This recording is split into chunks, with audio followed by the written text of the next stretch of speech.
नमस्कार मित्रांनो, stock investing ज्ञानमध्ये तुमचं स्वागत आहे. आज आपण पाहणार आहोत इरकॉन इंटरनॅशनल या रेल्वे सेक्टरच्या शेअरबद्दल. मित्रांनो, स्टॉक मार्केटमध्ये तुम्ही कोणत्या गोष्टीत योग्य रिसर्च करू शकत नसाल तर पैसे कमवायला मोठी अडचण होईल. जेव्हा घसरण होते तेव्हा वेगळ्या प्रकारची रिसर्च काम करते की आता यामध्ये घसरण झाली होती, आता ह्यापेक्षा जास्त घसरण नाही होणार, यापेक्षा जास्त घसरण झाली तर तुमच्या कामाची आहे, मग अजून तुम्हाला मजा येणार आहे.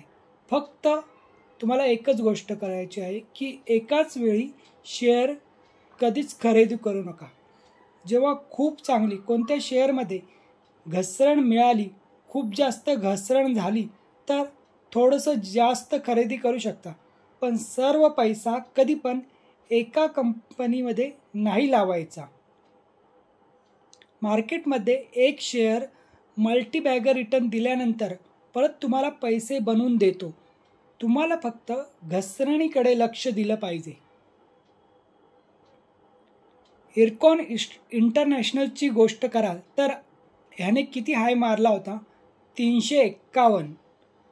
याचा मार्केट कॅप काय खरेदी करण्यायोग्य आहे तर ह्या शेअरचा मार्केट कॅप आहे 20,000 करोडचा मार्केट कॅप आहे. म्हणजेच की हा इथून पण वरती जाऊ शकतो. म्हणजेच की येणाऱ्या काळात अजून पैसा बनवून देऊ शकतो.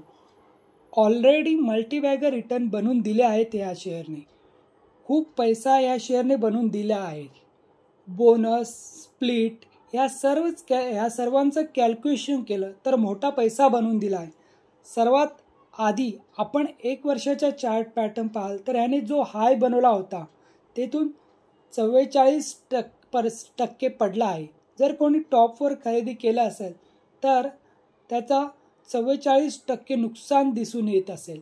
स्टॉक जे 40-50% टॉपवरून घसरले आहेत तर त्यामध्ये आपल्याला एक उमेद नजर येते की चला आता थोडा पैसा आमचा बनू शकतो. रेल्वे सेक्टरमध्ये एकदम तेजी बनली होती, त्यानंतर घसरण पण झाली, तरी एकदम तुटून जाऊ नका. कारण की इथे पहा, टॉपवरून खालच्या साईडला 50% 50वर होता.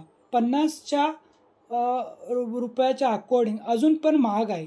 जेव्हा मोठी घसरण होते कोणत्या शेअरमध्ये तर काय होते की FIS, DIS खरेदी करतात. येणाऱ्या 1-2 वर्षात हा शेअर जो आपला हाय 351 बनवला होता तो ब्रेक करून पुढे जाऊ शकतो. येथून हा डबल होऊ शकतो. व्हिडिओ जर तुम्हाला आवडला असेल तर व्हिडिओला लाईक आणि चॅनलला सबस्क्राईब करायला विसरू नका. धन्यवाद.